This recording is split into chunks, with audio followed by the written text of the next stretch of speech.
Tara walked past him and into the kitchen without another word.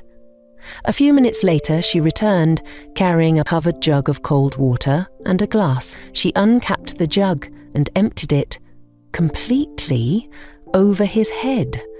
The water poured in sheets, soaking his shirt, dripping from his chin, splashing to the floor. Zayn gasped, but didn't move. "Stay away from my friend," Tara said coldly. Her voice was steady, icy. "She deserves better than this pity party you're dragging her into." Zayn stood frozen. Water dripped from his face, his hands, his clothes. The silence in the room was deafening. The scorching Abuja sun cast golden shadows over the busy streets of Garki as Zayn Adetunji parked his delivery bike outside a modest cream-coloured apartment block. He adjusted the green cap of Mamadi's kitchen. He checked the address on the slip in his hand. Flat 5B, Olive Apartments. He climbed the stairs slowly, balancing the box of steaming hot suya pizza and chilled Zobo drink. He got to the door and knocked gently. The door creaked open almost instantly. Standing before him was a tall, fair-skinned lady in a jeans and spaghetti top. She had big eyes, long lashes, and the kind of energy that filled a room even when she said nothing. "Oh, wow," she said, grinning. "That was fast." Zayn handed her the pizza and gave a small smile. 30 minutes or less, right?" "Oh, yes," she laughed. "We like sharp boys." Behind her, Zayn spotted another lady, seated cross-legged on the couch. She was darker, petite, with soft eyes and moderate, natural hair. Her face lit up briefly when she saw him, then quickly looked away, as if shy. "She's my roommate," the bubbly one said, nodding in her direction. "I'm Tara, that's my friend, Amaka. We were just starving." Zayn nodded. "Enjoy your meal." As he turned to leave, Tara called out, "Thank you, Mr. Delivery Boy." Zayn chuckled lightly as he descended the stairs. He couldn't help but glance back up. Once. Just once. Amaka had come to the door, holding her glass of zubu, looking down at him. Their eyes met. She gave the smallest, most fleeting smile, and just like that, something stirred in his chest. 2 weeks later, Zayn had another delivery. Same apartment. He wiped the sweat from his forehead as he climbed the stairs again. It had rained earlier in the day, so the air was thick and sticky. This time it was a pot of jollof rice, plantain and chicken wings. One of Mamadi's kitchen's weekend combos. He knocked. No answer. He knocked again. Suddenly the door swung open. This time it was Amaka who opened it, but she didn't smile. Her face was red, her eyes puffy. She sniffed, quickly wiping her nose with the back of her hand. "Hi," she mumbled, stepping aside. Zayn hesitated. "Are you okay?" She didn't reply. Instead, she walked away into the apartment, collapsing on the couch like someone whose world had just ended. From inside, Zayn heard Tara's voice, full of irritation and concern. "Forget that useless boy, Amaka. Can't you see he's not even worth your tears? You gave him everything and he just threw you away." Amaka was sobbing now. "I thought he loved me, Tara. He said we'd get married. He said I was his world." Zayn stood awkwardly at the doorway, holding the food tray. He didn't know what to do. Walk in, say something, leave. Then Tara spotted him. Oh, Bobo guy," she said, quickly wiping her own eyes. "Sorry, come in." Zayn stepped in carefully, placing the food on the dining table. Amaka didn't look at him. She curled into a corner of the couch like a broken doll, sniffling. Tara came over, trying to lighten the mood. "Thanks, today's one of those days. Men are trash." Zayn nodded slowly. "I understand." He looked at Amaka again. For a moment he wanted to kneel, place a hand on her shoulder and say something, anything, that would make her feel better. but he stopped himself. "You're here to observe, Zain, not interfere." So he forced a polite smile and said, "Enjoy your meal." Then he turned and walked out. A few days later, Zain stepped out of a compound in Utako. He had just delivered 2 packs of coconut rice to an elderly woman and was adjusting his delivery bag when he heard footsteps behind him. He turned and paused. It was Amaka. She wasn't crying now, but her eyes were still heavy, like someone who had cried too much in silence. Her steps were slow, her shoulders tense. They both stopped. Neither smiled. "I remember you," she said quietly. Zain nodded. "I remember you too." She looked down briefly, then met his eyes. "That day, I was at the door. I heard what happened," he said, voice low. "So sorry about what you went through," he added quickly. Amaka simply just nodded. Zain reached into his pocket, brought out his phone. "Can I have your number?" She hesitated. "I'm not asking for anything else," he added. "Just someone to check on, no pressure." Another pause. Then she reached for her bag and pulled out her phone. They exchanged numbers. No extra words.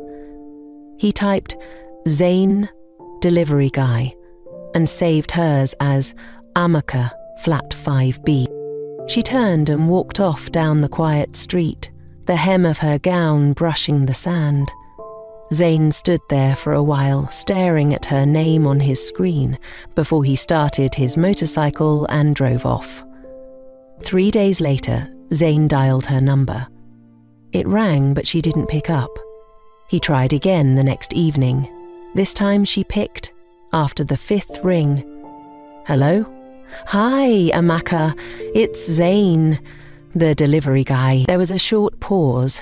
Then she said, "I know. I was just checking on you," Zain said quickly. Another pause. "I'm fine, thanks." Before he could say more, the line went dead. She had ended the call. But Zain didn't stop.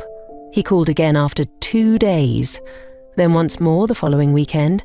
Sometimes she didn't answer. Other times she did and stayed on the line a little longer each time. Their conversations were short, but somehow and unconsciously, Amaka began to get used to his call, and she began to look forward to it. One day, Amaka sat at her desk at Top Mix Beverages, staring blankly at the computer screen. She was the company's receptionist, and she was supposed to be compiling inventory reports, but her mind was elsewhere. Her phone buzzed, but it wasn't Zain. She sighed, disappointed, and quickly caught herself. "Why are you like this?" she scolded herself. "You barely know the guy." Still, his voice had begun to grow familiar. Calming, even. There was no pressure, no sweet talk. He never called her baby, never asked her to send pics. He just asked how her day was going. So when his number didn't appear for 2 whole days, she noticed. She tried to ignore the emptiness. But by the 3rd evening, she cracked. She picked up her phone and dialed his number. It rang and he picked up and said, "Hello, Amaka. You actually called?" He sounded surprised. She hesitated. "Yeah, you haven't called." He sighed. "I'm sorry, my phone's been bad. I haven't had money to fix it. I just inserted my SIM card into a friend's phone to check something, then your call came in."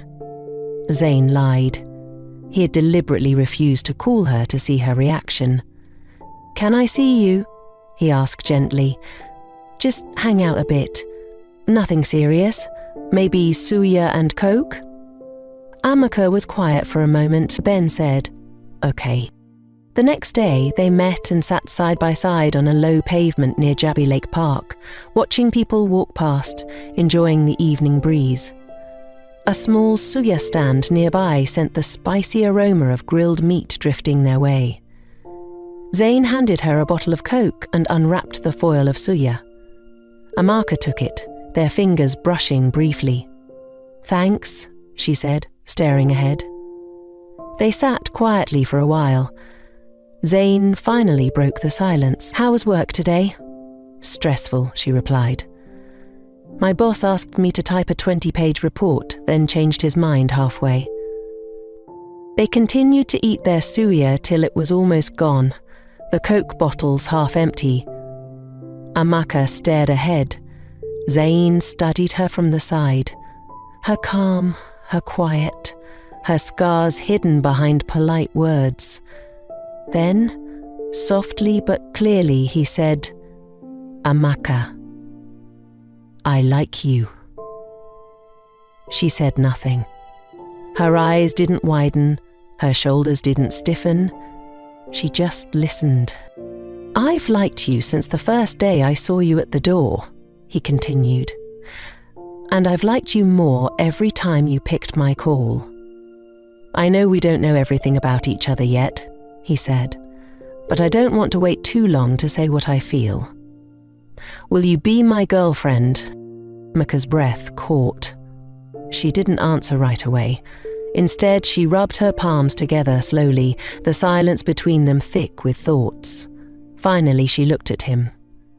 "Zayn, I've been through a lot. My last relationship left me confused and hurt. You've been kind to me, but I don't want to say yes just because someone's finally treating me right. Give me time to think about it, please," she said with finality. Zayn exhaled, relieved. "Take all the time you need. I'll wait."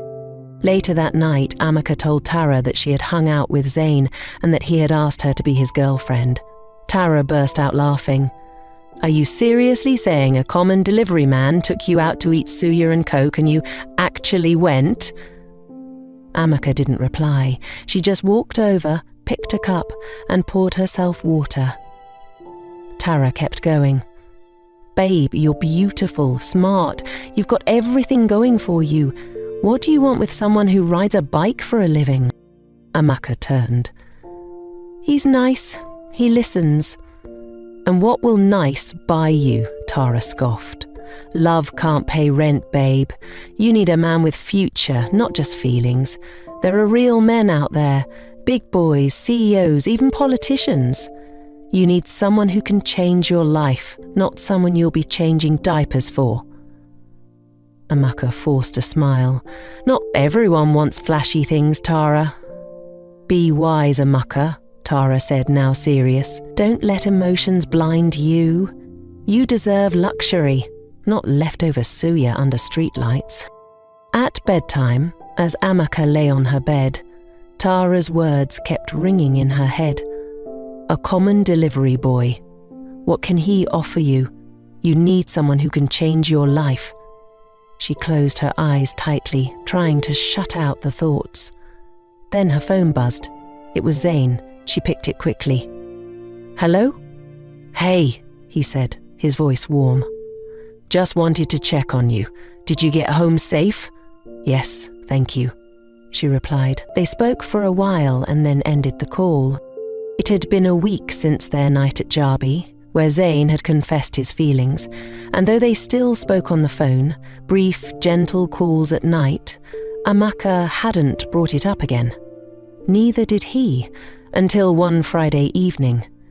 Amaka stepped out of top mixed beverages in Woo's, tired but relieved that the week was over. She adjusted her bag on her shoulder and began walking toward the main road, when she spotted someone leaning on a bike by the gate. Her heart jumped. Zayn. He had asked for her office address during the week and she had given him, but she didn't think he would come. He stood quietly, helmet tucked under one arm, dressed simply in jeans and a brown polo shirt. She slowed down as she approached him, smiling. "I didn't think you'd actually come when you asked for my office address." He stepped aside and gestured to the bike. "Can I steal a bit of your evening?" Amaka hesitated for a second, then nodded. She got on the bike and Zayn sped off. They stopped at a roadside food spot under a tree near Burger Junction. Smoke from the food seller's coal pot drifted lazily into the air as Zayn ordered 2 plates of rice and beans with pepper stew and fried plantain. They sat on a wooden bench under the tree and began to eat.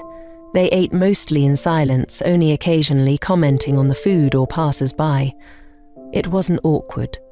It was calm, easy. After they finished eating, Zayn wiped his hands and looked at her. "I haven't brought it up again," he said quietly, "but I meant what I said last week. Do you still need more time?" he asked, voice soft.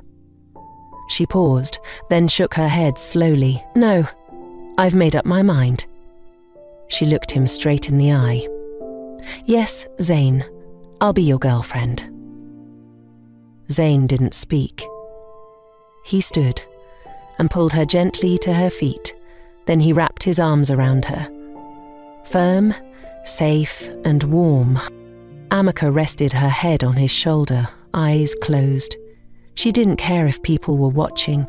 She had said yes, not to a man with money, not to a man with status, but to a man who made her feel seen. She returned home that evening full of excitement. Tara was seated on the couch, feet up, scrolling her phone. And Bisi, their mutual friend who had come visiting, was laughing at something on Instagram. Amaka dropped her bag and joined them. Tara looked up. "Madam Latecomer, where did you go this time? You're glowing. Who's responsible?" Amaka hesitated, then smiled slightly. "It's Zayn?" Tara paused, blinked, then burst into loud, dramatic laughter. "Wait, are you for real?" "I told him yes," Amaka said, more firmly now. Bisi dropped her phone.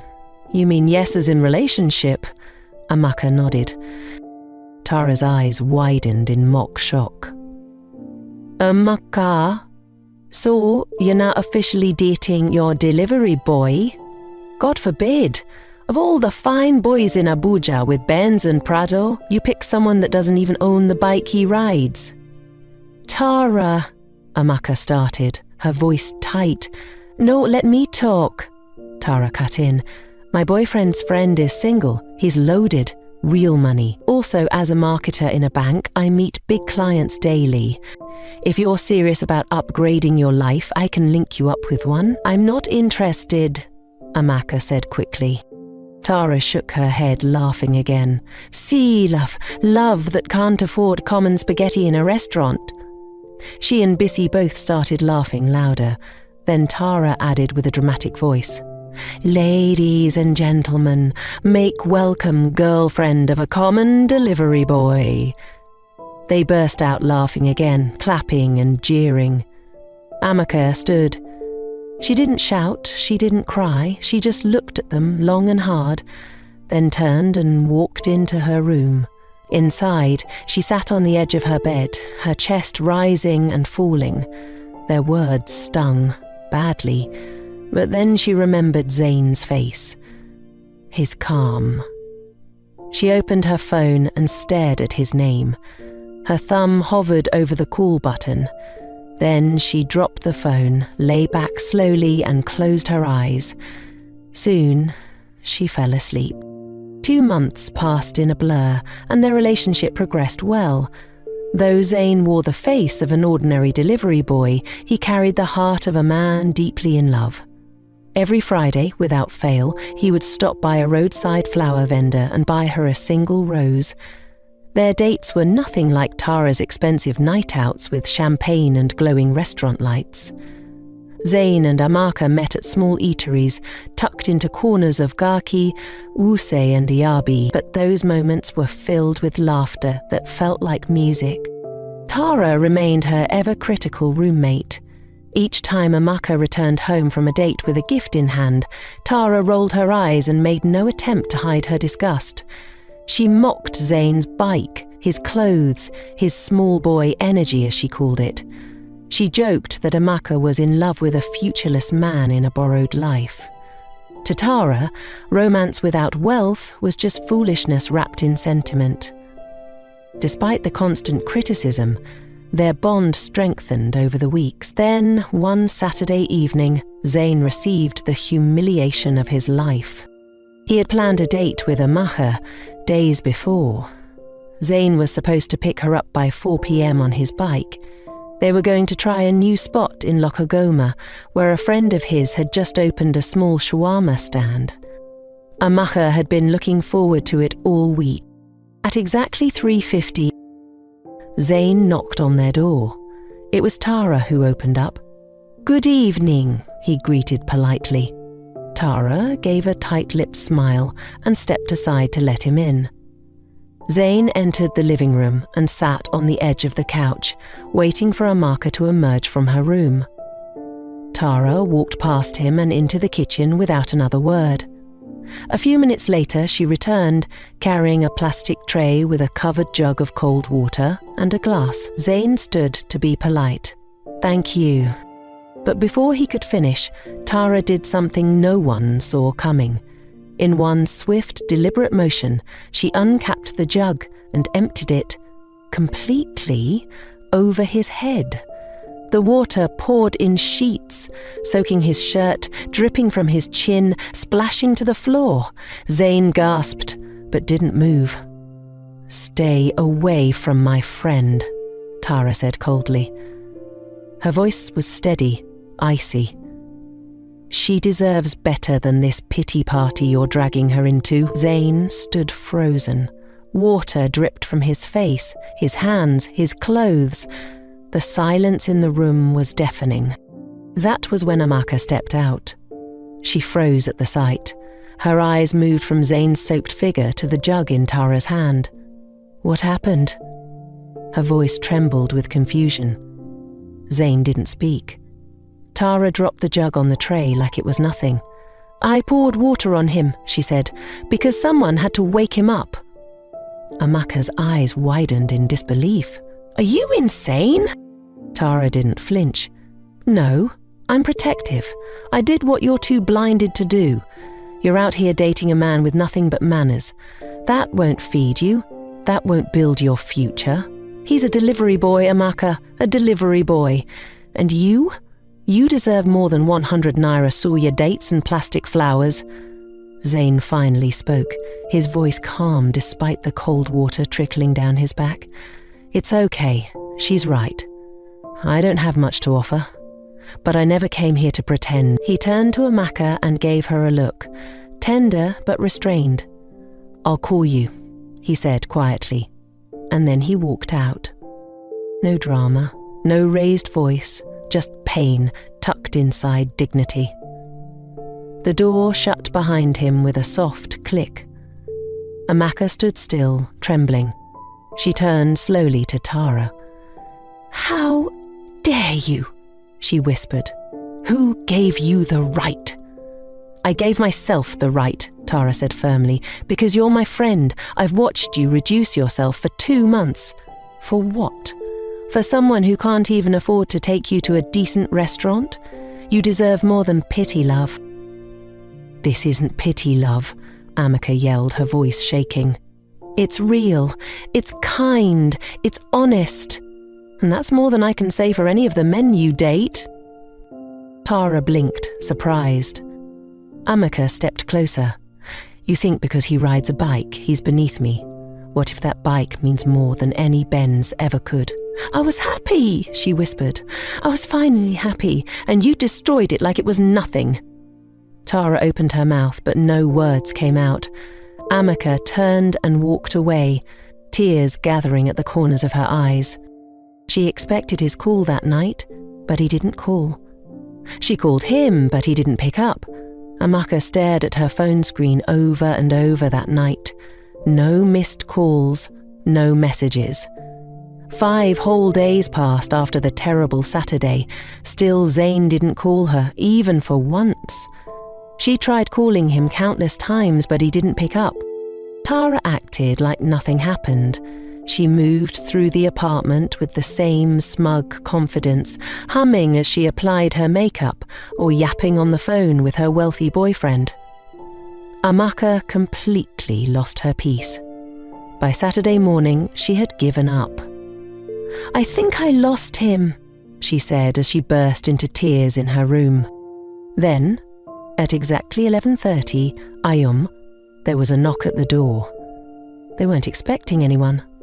Tara got up and opened the door. She burst into an uncontrollable laughter. "You again? Wow, you borrowed clothes and perfume for this one, right?" Amaka looked up from where she was sitting, and her heart skipped. It was Zane, but not the Zane she knew.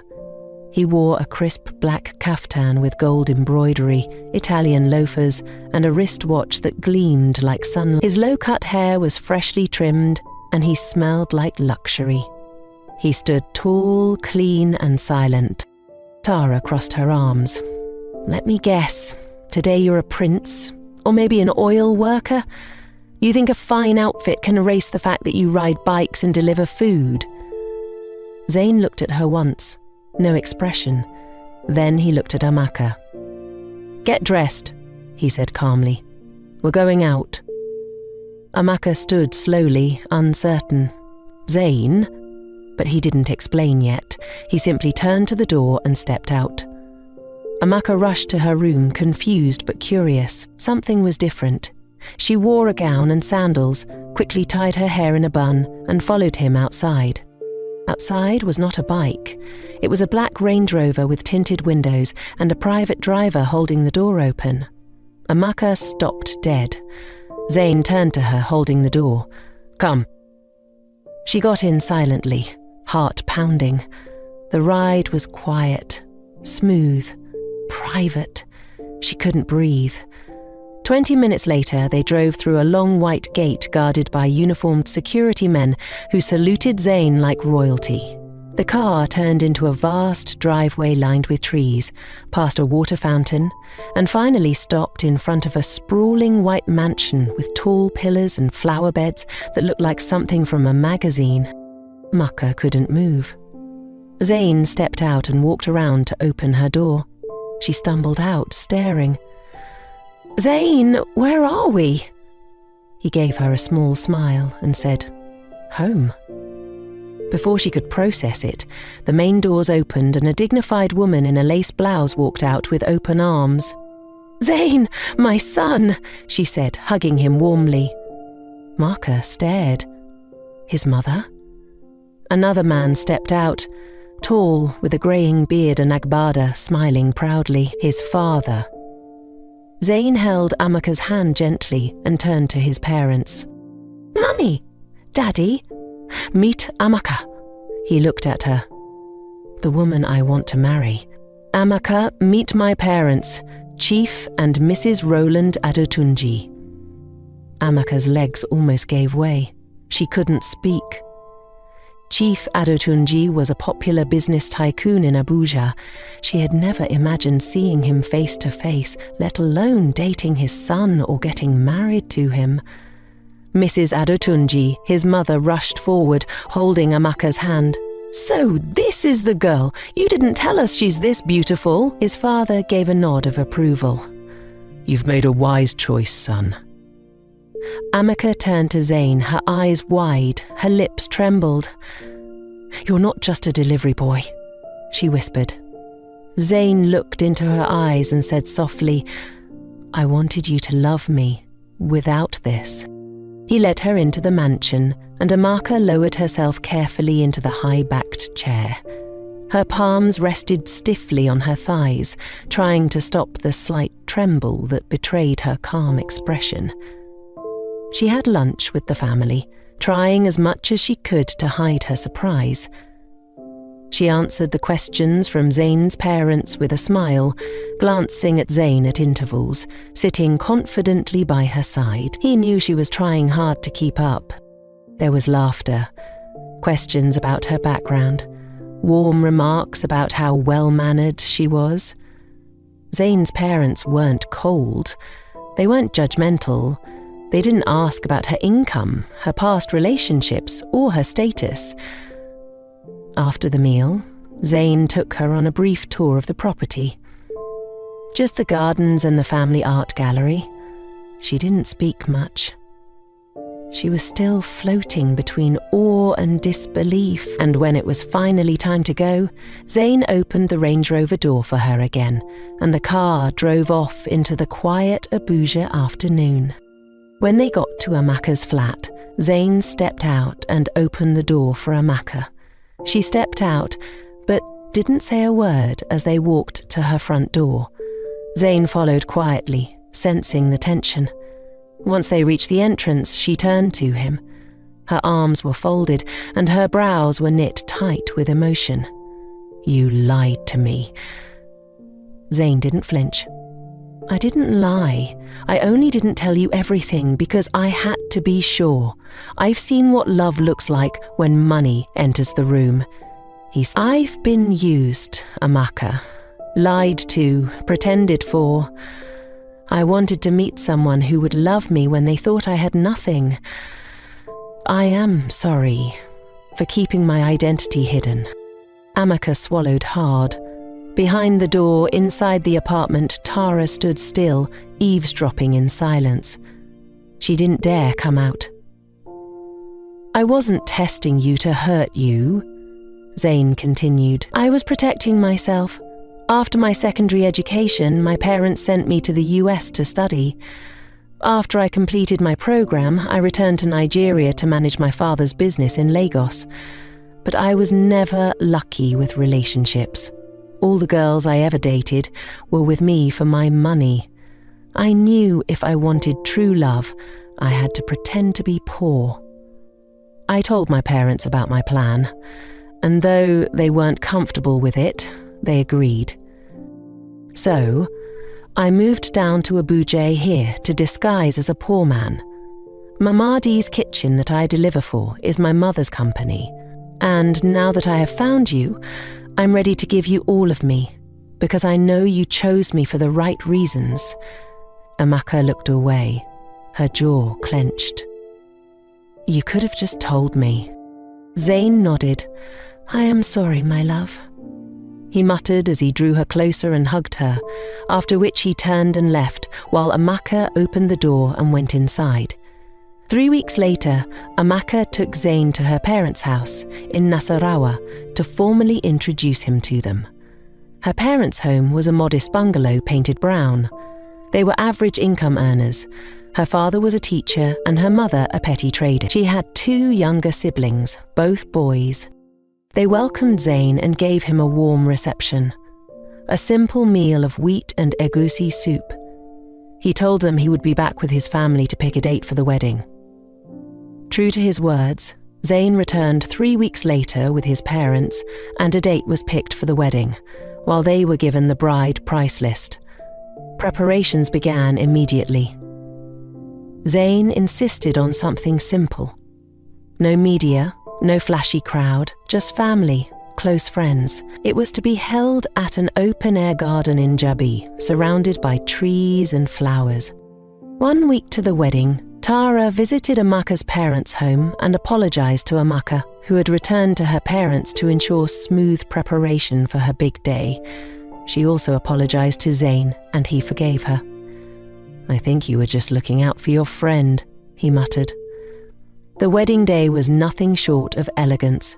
It was a quiet garden wedding, but was adorned with exquisite floral arrangements that transformed the serene garden into a luxurious oasis. Amaka walked slowly down the grassy aisle, dressed in her elegant wedding dress. Zayn waited under a flower-racked arch, dressed in an ivory native attire that matched hers perfectly. Guests smiled.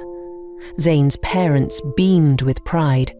Amaka's father dabbed his eyes discreetly, and Tara, seated quietly with Bisi in the 3rd row, watched with admiration. The vows were simple. The rings beautiful, the kiss gentle and full of promise. As the sun set over the Abuja skyline and the music rose into celebration, Amaka danced with her husband under fairy lights and whispered laughter.